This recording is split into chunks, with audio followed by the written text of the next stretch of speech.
Hello, everyone, and welcome to the Doom Productions podcast, a podcast hosted by Doom Productions. My name's Jordan, and it's just me this week. It's another solo episode because, as you know, life gets pretty busy sometimes, and usually I'm joined by my co-hosts Ethan and Zach. Ethan is the director of The Bell Rings, as well as House, our feature films. Go check him out on our channel. And Zach was the director of our Wild Boys movies, all three of them. And check those out as well.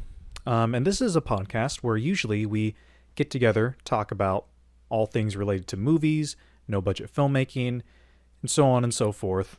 A better title for this podcast would probably be just another movie podcast, but we're Doom Productions, so it's the Doomed Productions podcast.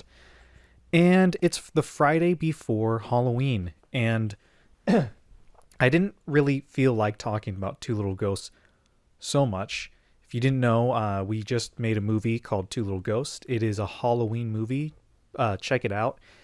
It's a romance, a little bit of a drama. It's a silent movie. It's a musical. It's a comedy. It's a animated movie. It's a lot rolled up into one, and it would mean a lot to me if you checked it out because I spent 2 years working on it. And now that it's out, it's just good to be able to refer people to this thing that we made. So please check it out. It's out on our channel. It's a great time to watch it the weekend before Halloween and whatnot. And if you've already seen it, see it again, I guess. But yeah, self-promotion out of the way. I want to dive into the topic for today, which can cover a lot of different things, I think. Excuse me, I'm going to be coughing a little bit probably. Today I wanted to talk about a book, a novel, a story that is, I think is synonymous with Halloween at this point. It's a deeply embedded into the iconography of American Halloween traditions and images. When you think of Halloween and trick-or-treating and what that could conjure up, I think a lot of people, they think of mummies and ghosts and Frankenstein and monsters and all sorts of different things. And this is a story that is world famous. I think it's over 100 years old by this point. I'm pretty sure it is. Let me check the copyright when this was first published. First published in 1897. So yeah, oh my gosh. So way much older than 100 years old. So it's a story that is very old, but it's endured. And part of the reason it is been so popularized is because there have been many, many different adaptations of it throughout the history of movies, dating all the way back to the silent era, dating all the way up to today. Even this year, there was a kind of twist modernization version of this novel, but there's also tons of knockoffs and reboots and kind of cheap versions of it.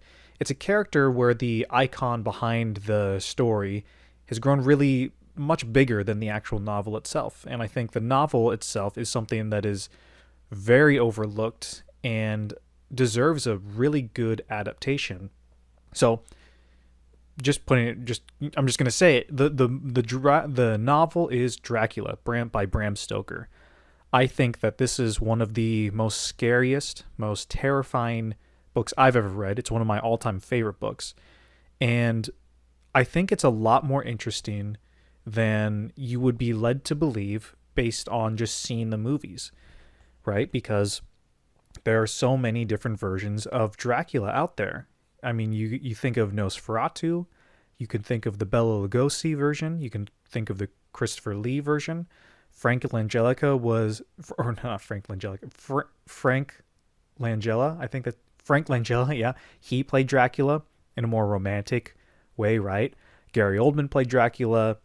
Luke Evans played Dracula, and those are just like the major motion picture versions. I mean, there've been hundreds and hundreds of adaptations of Dracula where, the movie was very low budget and cheap, and that's because the novel is in the public domain.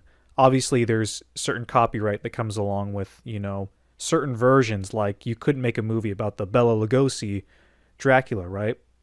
But you can make a movie. Anyone could make a movie about Dracula, which is one of the reasons it's been so popularized, because it's one of those great novels that's in the public domain that anybody can tackle and handle. Um, and so there have been these hundreds and hundreds of different versions of Dracula, and I think even if you haven't seen Dracula, everyone has an idea of Dracula, both the character and the novel, what they're like, but not as many people have read the book and really kind of dived into that whole story. And I think when you start to do that, it the story is much more interesting than you'd be led to believe based on just watching the movies, because and other directors, Francis Ford Coppola has talked about this. When he did Bram Stoker's Dracula, the movie, um, everyone has always, I mean, Dracula's been told 1,000 times, or not 1,000 times. It's been told many, many different times, but they never actually tell the story of Dracula, right? So, what I mean by that, I'm not gonna go heavy spoilers for anyone who hasn't seen Dracula or is planning on reading Dracula, but I'm gonna spoil a little bit, like things here and there. So just be warned if you'd rather go into that story fresh. I'd turn away now, but I'm not going to be too spoiler. I'm not going to ruin the book or the movies. For instance, some of the random things that they change is the relationships between the characters. The novel starts out with Jonathan Harker traveling up to Castle Dracula in Transylvania, in Romania, or whatever. I can't remember the exact off the top of my head. And in the most famous version, right, in the 1931 film, it is Renfield who's traveling up to Castle Dracula.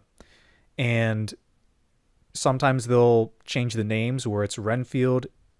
It starts with Renfield. Some versions start with Jonathan. They'll also change the names. Sometimes Jonathan is engaged to Lucy. Sometimes Lucy is sisters with Jonathan. And, Mina is, a character, hugely important character, and her role is changed and flexible a whole bunch. The main consistency between all the different versions, all the movie adaptations of Dracula, is Dracula himself. He's mostly the same. Now, he's the same and consistent in the same way that, different versions of Batman or different versions of Superman or Spider-Man are roughly the same. They're different takes on the character, but the character at the end of the day usually remains, himself, whole and intact, because the whole thing is about said character. So Dracula's role within all the different movies usually stays the same, which is the driving force of evil behind the movie, right? But the major differences, and one of the things that I think is missing in a lot of these movies, and we'll get into this a little bit later, is the human characters themselves. Because there's a deeply rich and interesting story and going on with all of the different characters and their relationships. There's a whole team of characters. It's almost like a mystery book. Light spoilers ahead, just right here, just putting it out there. But in the novel, what happens is it's told in a I can't remember the word. It's like epistolary or pistory. I can't say the word. It's not on the tip of my tongue. I don't have it. But it is a text which is within the universe in which the story is set. So it is written as Jonathan Harker's journal for the first third or so of the book. Then what happens is, Jonathan meets Dracula, things go down, and then it switches over to Mina Harker's perspective. Mina is the fiance of Jonathan, who is awaiting his call. And while she's waiting, we kind of get an insight into her life and the insights of what's going on in her life and the society and stuff like that. And it's really interesting because it's kind of the slow reveal as she kind of realizes what maybe has happened to Jonathan and where he's at and what's happening in their town where they're living. And it's kind of this slow burn kind of atmospheric novel in which Mina is the detective behind this, piecing everything together. Dracula itself, the work, it's a within universe text, so it's kind of meant to be kind of like found footagey in a way, where you're reading it as if you were a character in this world and you found this document that Mina Harker put together. Mina is the true protagonist in the story, and she's someone who she'll find newspaper clippings and she puts it into this file. She finds little bits of headings here and put it there, and she compiles this all in this way. And so, you know, that whole intricacy has never quite been depicted exactly on film yet, I think. It's very atmospheric, as I said. It's kind of hard to describe, but there's a passage in which Dracula is described crawling along a wall, which is, me just saying that sounds kind of silly and goofy, right? But the way it's written, the tone that the author sets, the way it's written, the words that he chooses, the first person journal style really adds to a level of fear that is never quite been captured on film, I don't think. The characters are much more interesting. Mina is a pretty interesting character. I mean, as I said, she is the protagonist of Dracula, first and foremost. There's no way about that. I mean, yes, there is a whole cast of characters. There's Jonathan, there's Mina, there's Lucy, there's Van Helsing, there's Arthur, there's Quincy. There's a whole kind of team of people who are trying to solve this mystery as to, who is Dracula? What has he done? What is he going to do? How do we fight evil? And they all have these great personalities and little quirks, and it's this kind of band of misfits in a way. They're not misfits necessarily, but they're these band of unlikely heroes, I should say, where you wouldn't think of them as, being a part of a team, but by the end they do come together and they, overthrow evil by the end of it. And that's a really cool dynamic to it all. And none of that is in any of the movies. Now, well, I should say I have not seen every single version of Dracula. I've seen a lot of them, but I haven't seen all of them. So if I am describing this this book and talking about Dracula, and you think to yourself, "Oh, wait a minute, I've seen this exact movie," please comment down below or just send me an email or send us a DM. I would love to see a movie that really captures the spirit of the book. And that's the main problem with all the Dracula movies, in my opinion, in terms of functioning as an adaptation of the novel. Nosferatu, the 1978 and the, was it 1920? I can't remember, the 1910, something like that. Both versions of Nosferatu are two of my all-time favorite movies of all time. I think they're absolutely fantastic. I love the 31 Bela Lugosi movie, and the Spanish version of that as well. I love Dracula's Daughter. That's a great film. Bram Stoker's Dracula is a great thing. Oh, and speaking of Bram Stoker's Dracula, it is one of those frustrating differences, I think, where there's kind of, after, I think, the Frank Langella and the Bram Stoker's Dracula's kind of been made into a kind of erotic figure of sorts, where there's usually a love plot line thrown into the story of Dracula. If there's a new version of Dracula where he's romancing and lusting after Mina Harker, which doesn't exactly, I mean, I'm not going to get into the whole subtext of the erotic and the sublime and all the themes of the book necessarily right here, but I will say that is something, the love between Dracula and Mina, or Lucy, or whoever the character is, that is something that is invented for film, that is completely original to film, and it has no origin within the novel itself. So that's just another thing I wanted to point out, if anyone wasn't aware, that there's a kind of romantic element of Dracula that is kind of distorted, because there is a romance between Mina and Jonathan and Lucy and her suitors and all that, but the romance between Dracula, I mean, Dracula has no romance within the novel necessarily. Now, I'm not going to get into all the subtext of,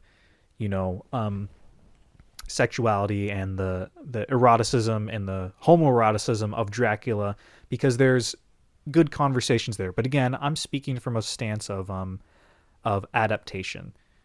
All of that rambling to say, when I say that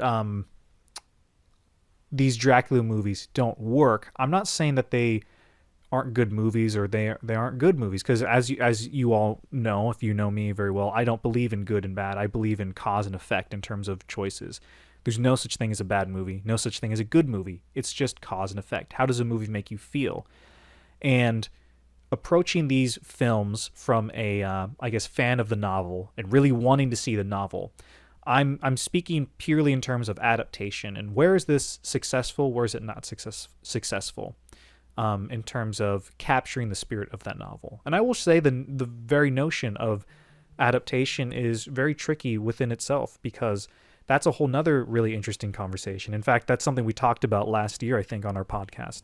But I do think, at the very least, even if something is wholly inaccurate to its source material, I think it's very important to keep into our minds that not to get frustrated at a work of a movie. If a movie differs from its book or a movie differs from its source material, I think that's a very interesting, rather than getting frustrated and mad and angry and upset and cursing the movie and saying that's a bad movie or that didn't do well or blah, blah, blah.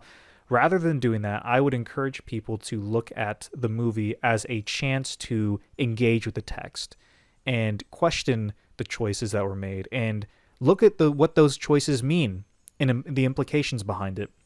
Because again, for me, myself, I don't personally connect and relate to and really engage with the romantic Mina Harker and Dracula romance within the Bram Stoker Dracula movie, right? It's a great movie. I really love it.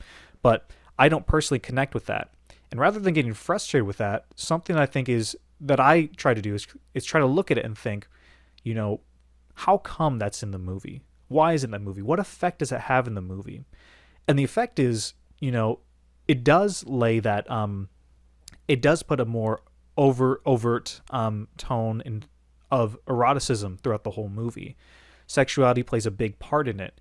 And what that subplot does was, rather than frames Mina as, captures the more detective kind of conservative Mina, slightly conservative Mina from the book, what it does is show her in is a kind of woman repressed and by the time she's living in, and scared to break social norms and scared to take those chances. And what it does is it turns Dracula into a symbol of sexuality, and the movie then becomes about sex and oppression and social themes of the time.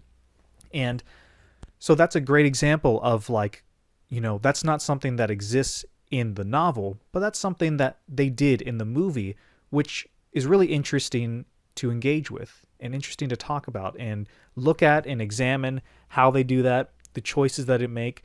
And I think you'll just find that when you approach adaptations like that, it leads to a more fulfilling and enriching experience. Because, it's not fun to watch a movie and just get upset and angry. But I think it's a lot more healthy to have these discussions of, questioning the intent behind the choices and looking at the effect that those choices have.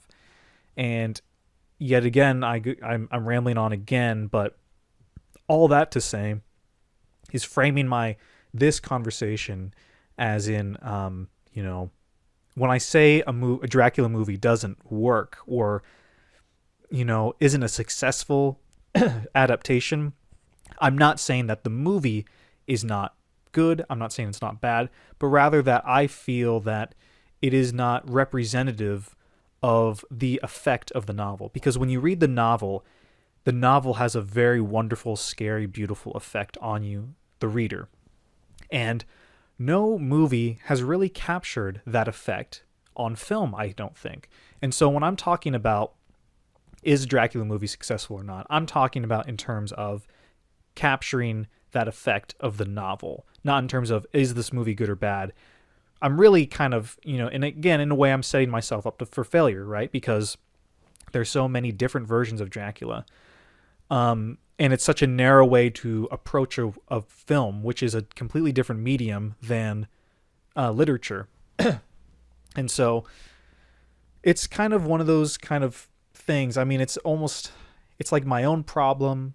It's on my own, not even a problem. It's my own kind of little thing. If I'm approaching all these different movies and kind of coming at them with this, like, be exactly like the book. And I'm not even saying being exactly like the book, but, give me the same effect of a book. That's probably not going to happen.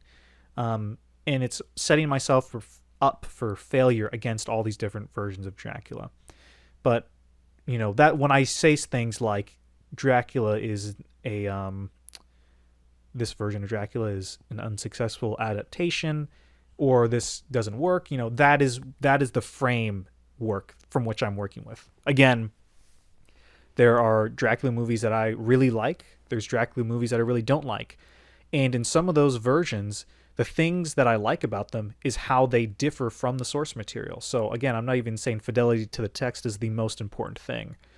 But kind of one of my, going back to I guess the whole theme of this whole episode is, my personal problem is that whenever someone does Dracula, they never actually do Dracula. They do different versions of Dracula, but never stick to the text itself. And, as it's, the weekend of Halloween, I thought this would be, a good time for me to just ramble on and on and on about Dracula and how much I love it and what I would do in a film, what I think is important to capture in a Dracula movie. I'm not going to say which version of Dracula is the most accurate because, again, I haven't seen every single version of Dracula on film. That would probably take a really long time. But, I'd rather, Dracula is a movie that I would love. If I had the chance, I would absolutely love to make. I would love to make a version of Dracula. And there have been scripts I've written that are kind of semi-versions of it. But that's a movie that if I had, I don't know, if I had a bigger budget or if I, had the means to, I would totally want to make a version of it because I just really love the story. For all the reasons I've previously mentioned. I mean, I think first and foremost, what I think most people will acknowledge is the tone of the novel. The novel is very, it's dark, it's atmospheric, it's got this weird mystery to it. As I said, it's kind of like a semi-mystery story. And I think that the framing of everything through this real world text within the world gives it an extra sense of, it feels a little more real. And I think that's a common thing among weird fiction because I'm a big fan of the weird fiction genre is things being told from first person perspective, kind of journals. Call of Cthulhu. What's his name? Oh gosh, I'm going to forget his name. Arthur Machen did it. I think The Willows was written like that. I can't remember. But yeah, the weird fiction genre has a lot of that. And that's something I personally really connect to. So I think let's, rather than just me rambling on more, I want to kind of organize my thoughts just a little bit. So what I want to start with is what would I like to see? How would I capture these different elements of Dracula if I was to make a Dracula movie? Or, what do I appreciate when a Dracula adaptation, what do I appreciate that these adaptations do that captures that thing, that aspect of the novel? So the tone is something that, obviously tone in literature and tone in film are achieved through completely different means entirely. One is words, one is visuals, and not just visuals as a singular painting or singular image, but as a series of moving images, right? I think that the visual tone of the 1931 movie is really, really great. It's very, very atmospheric because obviously it's this old, Universal monster movie. It has gorgeous set design. It has gorgeous matte paintings. It's black and white, but the image or the frame just feels rich with detail and kind of, playing the way it plays with volumes is just, so visually striking that I do think that I see Dracula in black and white to a certain extent within my head. What I really appreciate about Coppola's film is how he evoked the 1800s photography and the kind of really old silent film era techniques to tell the story, because it kind of, in doing so, I think it gave it kind of like a timeless feel in a certain way. That's why period pieces, I think, they have a timeless quality, because right, if you're living in the 1980s and you make a movie about living in the 80s, the movie's going to feel dated in 20 years. But if you're in the 80s and you make a period piece, it doesn't feel as dated for whatever reason. So I think if I were to approach a movie like Dracula and tell it and try finding a way to capture that tone, I think one of the things that I would have to do is, I think, convey the kind of the lushness of the cinematography in something like in the 1931 film, or Bram Stoker's Dracula, because the costume and set design is just so rich in detail. It's really effective for setting that tone of that world. Something else I think adds a lot to it is the music itself. Music, I think the best music I've heard for a Dracula movie is Philip Glass's score, or I guess rescore of the 1931 movie. It's not an original film, or not an original. Well, the score, obviously, Universal, that movie had been around for, a long, long time. But I think within the last 20 years, maybe in like 2008 or something like that, 2007, Universal asked Philip Glass to do a score to Dracula, because Dracula wasn't written to have a score, because the director, I'm blanking on his name, but he had just come from silent films. And so I believe the story goes is he was, it wasn't intended to have a score, but after the fact they put on the Swan Prince, the Tchaikovsky music, and they kind of enjoyed that. I think that's the story, but I don't know for sure. Anyways, Philip Glass wrote an entirely new original score for it, and it is absolutely beautiful. It is haunting. It captures that tone really well, because music is another great way to achieve the tone of Dracula. And I think that's something that, those two things, the set design, the cinematography, and the music of it all, I think really is an effective way for setting that tone, in terms of capturing what the novel feels like. Because again, I'm not necessarily speaking of fidelity yet, but I'm thinking about capturing that mood and that tone, and how do you do that?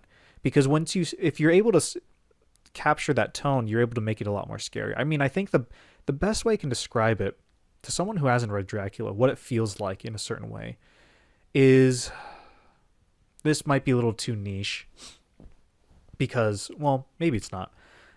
If you've ever seen like a Korean or Japanese horror movie, you'll know that, not all the times, but most of the times, right? Korean movies and Japanese and just Asian horror cinema in general, with those horror movies, they're really, really good at establishing mood and tone, in a way where it's, things can build slowly and you're okay with it. I'm trying to think of a great example, a recent example. Memories of Murder. Memories of Murder I think is a good one. I mean, that's a very famous movie. I don't think that's kind of a newbie basic, when you talk about Korean movies, I think that's a very basic answer to give, but I think it's true. I think Memories of Murder has a whole spectrum of emotions when you watch it, right? There's moments where you laugh. There's moments when you're really engaged in the mystery of it all. There's moments when you're genuinely terrified of what's happening on screen. And I think Memories of Murder does a really good way at setting its mood and tone. A lot of it done through the music, a lot of it done through the cinematography, and just letting the frame breathe and not cutting too much. I think that's another thing. Sometimes if you cut too much, you can lose a lot of tension. But again, that's not me saying don't cut or don't not cut. I mean, I think the way that those directors, Bong Joon-ho or like someone like Park Chan-wook, they're able to capture mood and tone very effectively with just the openings of their movies. Stoker is a great example, I think, of the tone of Dracula. In to a certain extent, because it's obviously set. It's set, I think, in Louisiana. It's set in America. It's contemporary, but it's like this semi Southern Gothic, horror movie, right? Stoker. If you haven't seen it, it's a great movie. It's got Mia Wasikowska. She played, I can't remember her last name. She played Alice in the Alice in Wonderland Tim Burton movies, but and Nicole Kidman. And though I think what was I saying? Oh yeah, the tone of Dracula. The tone of Dracula, I think, is really effective when it's built, when it's relied on the slow build technique. And when you do the slow build technique, you kind of do have to rely on your images and music a little bit more than just dialogue or action or whatever have you, right? So that's kind of, in terms of tone, that's how I would describe it. In fact, I think that'd be a kind of interesting take, which I don't know if it exists or does exist, or I don't know, maybe sounds like a dumb idea, but I always thought it would be kind of cool to see. Now, obviously, I couldn't make this movie because I just don't have the knowledge nor the ability to do it. But setting Dracula in I don't know, 1800s Japan or 1800s South Korea or something, and just kind of shifting the culture from Europe. I think the novel takes place in Romania, in England, and a couple other countries in between, like Germany or Austria. I can't remember exactly. I'm really bad at geography, so I might have just made a big geography mistake. But anyways, I think it'd be really interesting to just take the story of Dracula and set it in a completely different culture. I think that'd be really interesting. So something like, Asia in the 1800s, or something like, I don't know, Africa, set it in an African country or a South American country. I always thought that'd be a cool way to do do a Dracula movie. Speaking of like Korean directors, I think Park Chan-wook he'd be a good fit for a Dracula like movie. And in fact, I think The Handmaiden, his movie, is not so much, it's not so similar to the novel, but I see a lot of similarities between The Handmaiden and Bram Stoker's Dracula in a weird way. The Francis Ford Coppola movie. And if you haven't seen the Handmaiden, you got to check that out. That's one of the best movies I've ever seen. But yeah, I feel like I was starting to organize my thoughts, and just when I almost got there, I started rambling again. But that's an idea for a Dracula movie, is setting it in another culture. Obviously, I couldn't do that. So if I were to do it, obviously, if I had a budget, I think I would ideally set it in just where it takes place in the novel, because that's what I know. But also, I would probably you run into the issue with Dracula if you're going to adapt it again, right? It's so famous and it's so already told. At the time that you read Dracula, before maybe you'd seen the movies or really knew about him, and before that before you saw the movie for the first time, right? The image of Jonathan Harker or Renfield or whoever traveling across Austria and Romania, and to taking this long kind of trek, this long journey up to this isolated Castle Dracula, right? That premise, and then arriving at Castle Dracula, and you're there with this strange man who says he has servants, but you don't see any servants, and you cut your hand once and he freaked out, and you might have seen a woman, and there's people outside who are crying, villagers who are screaming at Dracula and stuff. Like, that's really freaky and scary. And that's a really kind of effective, I guess the feeling it kind of gives you is you don't know what's happening and you're really scared, but you're kind of in the dark for a lot of it, right? That first experience you have with Dracula is so effective. It's really hard to replicate once you've become so saturated with the Dracula stories, right? Because again, most people know the general gist of the Dracula story. Most people are aware that Dracula is a bad guy.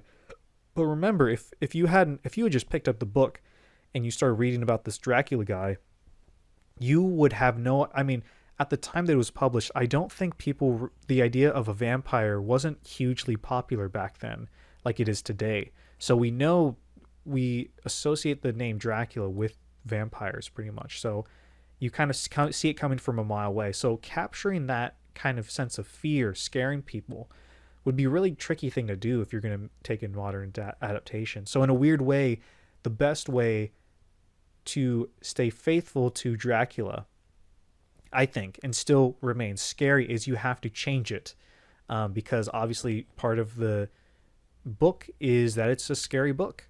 Um, and I think one interesting way you can do it is, well, something here's a shout out to a recent Dracula adaptation. Not spoilers for a movie made this year, but The Invitation. The Invitation was a horror movie that came out earlier this year, where that was a really interesting. It really captured the sense of mystery and the sense of something's going on here, but we're not quite sure what, and it's really kind of freaking me out. I think The Invitation was really effective at doing that. And as the movie went on, there were little clues and Easter eggs dropped along the way that makes you think, huh, that's like in Dracula. Oh, that's like in Dracula. And then by the end of the movie, you realize, oh, The Invitation is is a retelling, different version of Dracula that I thought was really, really kind of clever and fun and a smart way to do it. But it's yeah, making it scary. I think is tricky when everybody knows what's happened. It's kind of like, how do you, if you know Anakin is Darth Vader, right? That Luke, I'm your father moment kind of loses its meaning slightly. I mean, I think Star Wars is bigger than just that one moment, so it's not the exact same. But you know what I mean? Like, how do you scare someone if people kind of know the general gist of where this is going? So I think an interesting way to do that is every kind of version of Dracula that tries to follow the book somewhat, they usually they start with, how do they start? They start with Jonathan Harker on his voyage up to Dracula's castle, right? I think that's probably something that I would probably, if I were to make a Dracula movie, I would probably start not with Jonathan, I would start with Mina. Because as I said before, I think Mina is the main character of Dracula, really. She's the protagonist. And I think starting with her, having everything from her perspective, and then once she kind of realizes what's going on, I think it'd be smart to flash back to Jonathan. Or maybe you wouldn't even need to flash back to his journey, but I think if you start with Mina, it gives it more of a sense of normal life to a certain extent. I think it would recapture some of the kind of mystery of it all, because again, I think Jonathan's journey up to Castle Dracula has been told 100 times, and we kind of all know how it plays out. So, but what not everybody knows is what was Mina doing that time. That part of the story is usually left out, and it's not what people are so interested in with the Dracula adaptation. So, if I think starting with her and just telling her story in that kind of second third of the book where it's her and her life, and she's wondering where Jonathan is, and Lucy's going to get married, and she's hanging out with her friends, and she's wondering where her fiance is, and she's getting worried about him, and then there's these weird things where Lucy got a bite, and there's all these strange events going on in London. I think following that story would be pretty interesting. And then to a certain point, once she realizes what has happened, flashing back, or kind of, that's where you kind of, through those piecing together of different information, piecing together Jonathan's journey. I think that'd be an interesting way to tell it. As I'm saying this, I'm reminded of two things. One is there's a movie that has been in production hell for a long time, and I think it was officially canceled, or maybe it's happening again, I can't remember, called The Last Voyage of the Demeter. There's a section of Dracula where Dracula has stowed away on a boat called the Demeter, and it's on its way back to London, I believe. and the entire chapter is told through the captain's journal, his captain's log as he's sailing. And what essentially is happening is, picture the movie Alien, but instead of Alien, it's Dracula on a ship. And it's so good. It's so like effective and creepy and scary. Um, that's a movie. So there for a long time, there's been a movie that I know it's been written at least, where it was just about that captain and that ship. So it was literally just one one chapter of Dracula expanded into a movie, which I always thought would be a really cool way. As soon as I heard that idea, I always loved it. I think Viggo Mortensen was attached to it for a long time, but again, I think it might be shelved by now, but I don't know what the deal is with that.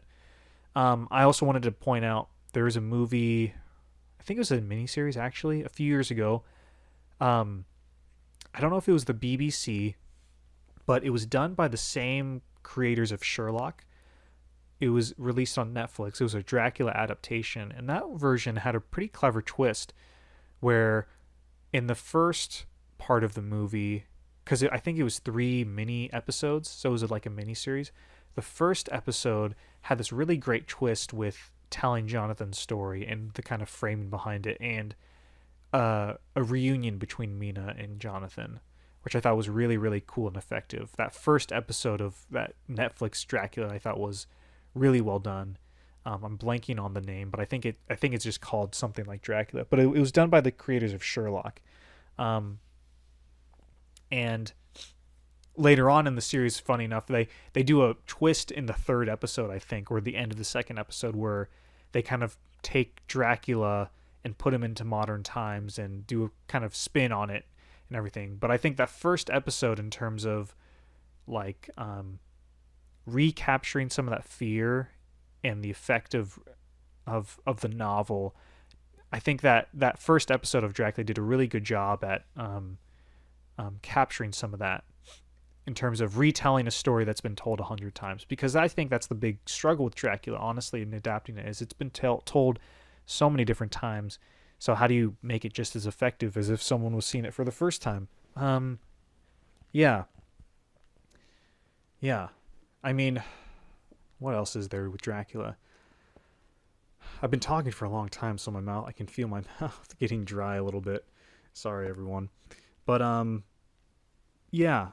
I mean, in terms of how I would do Dracula, it's not something I've sat down and really thought about my ideal version of Dracula. Obviously, working in the no-budget film sphere and space and everything, right? I'm limited by the resources that I have available to me right now. And because of that, whenever I have written a version of Dracula, it's always a kind of a modern twist or a different version of it. It's not like my ideal version of Dracula. It's what is my ideal version with the resources that I have available to me right now. So that's kind of how, whenever I have approached it in the past, I've done it. But, in thinking about how I would really do it, I think the last kind of big question in terms of tone and mood, you know, I've kind of talked about music. I think the cinematography, I see it in black and white. I see it kind of evoking that 1930s look a little bit more. Honestly, think of The Bell Rings. The Bell Rings is a good example, like in terms of cinematography.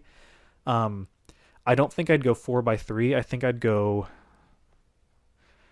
either 1:6:6 or 2:3:9:1. I know that's very specific, and like 3 of you probably understood that, or really got that, or like, huh, what's going on?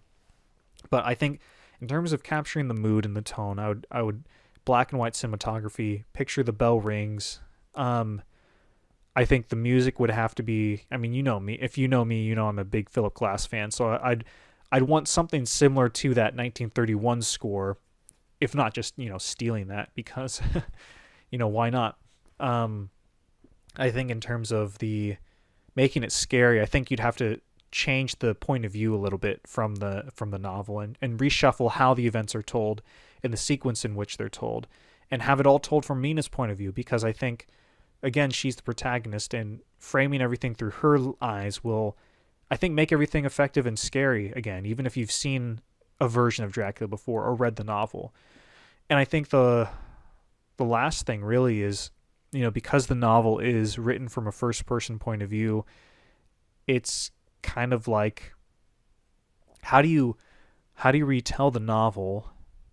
And because obviously the film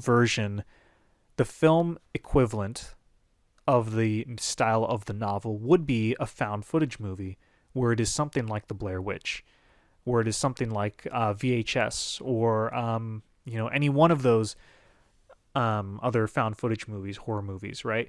But obviously cameras didn't exist back then, so you can't really do that. So it's kind of, I think that's the final kind of question that I have in my mind of like, how do you adapt Dracula in maintaining that aspect of the novel?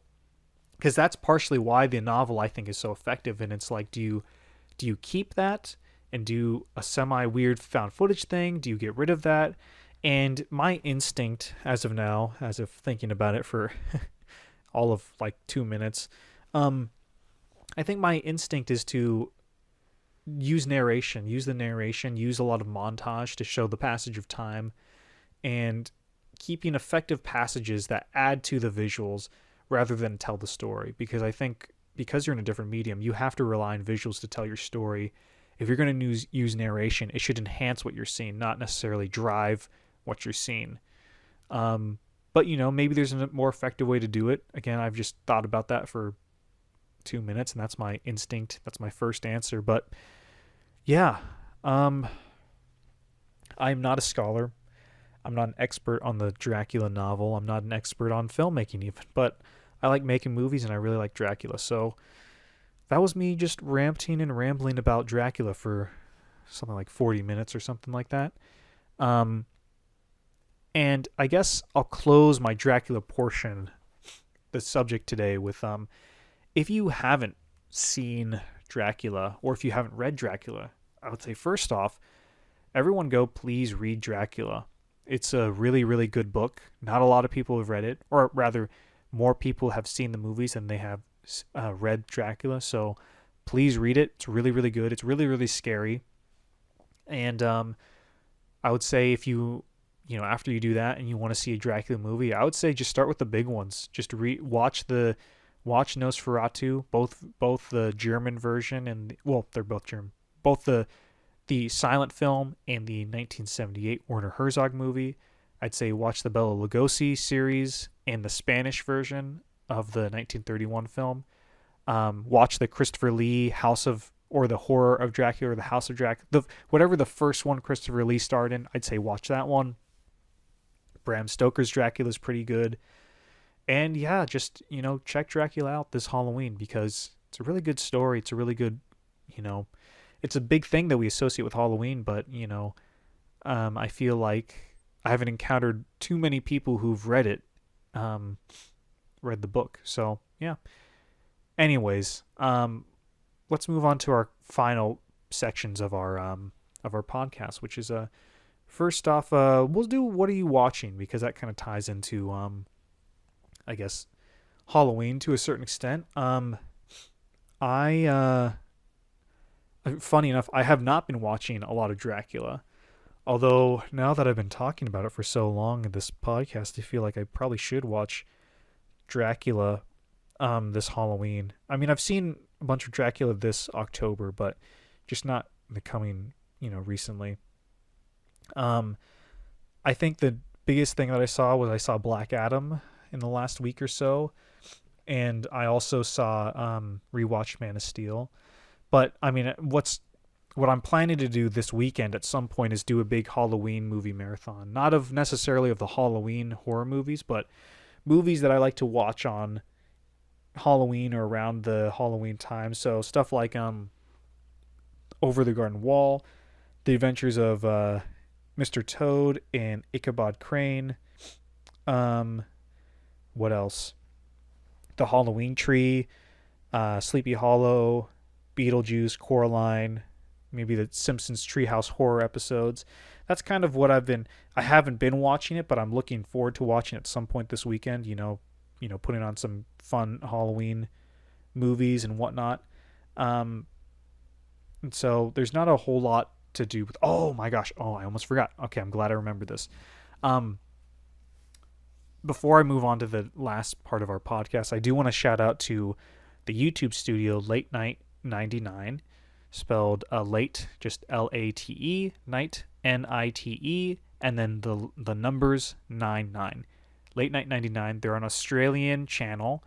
They released they released three horror short films this October, and I watched them, and they were so incredible. I had so much fun watching them. The first one is called Found Footage Offering for a Friend.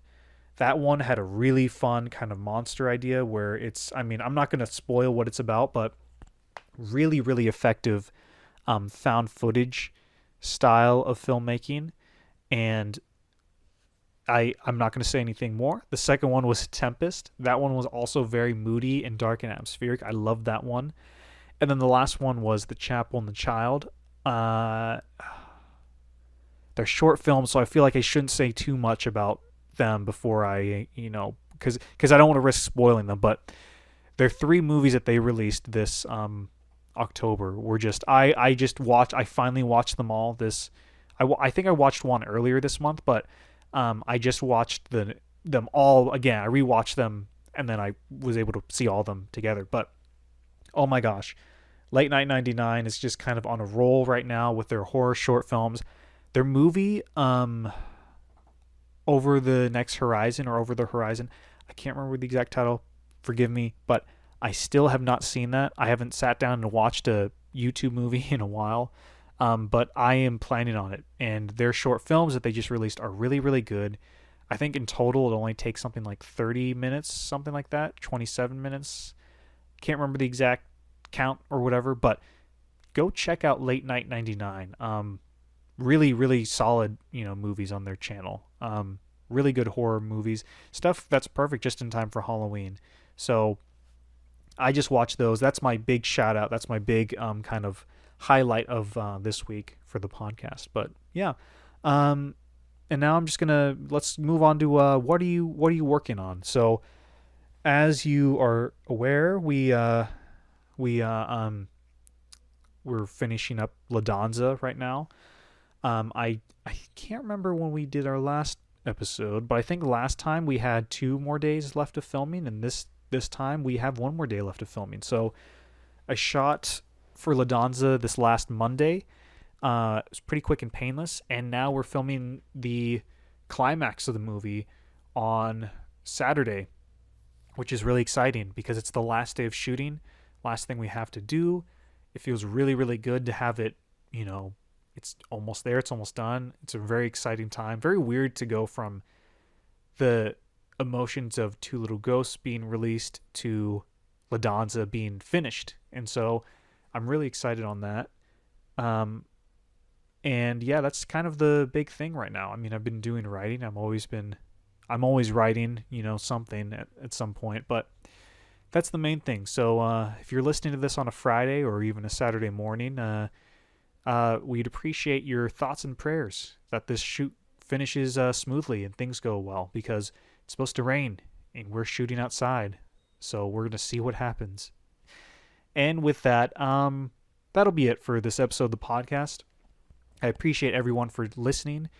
If you enjoy this episode, please give us a like and a subscribe. It only takes a couple seconds out of your day, but it means a whole lot to us because we like doing this, and it feels good to know that other people appreciate our work and enjoy it as much. They appreciate listening or watching as much as we do making it. So if you hit subscribe, we promise that we're going to release some cool stuff in the future. But yeah, thank you everyone for watching. I hope you all have an awesome Halloween. Enjoy the holiday, and I will see you next time.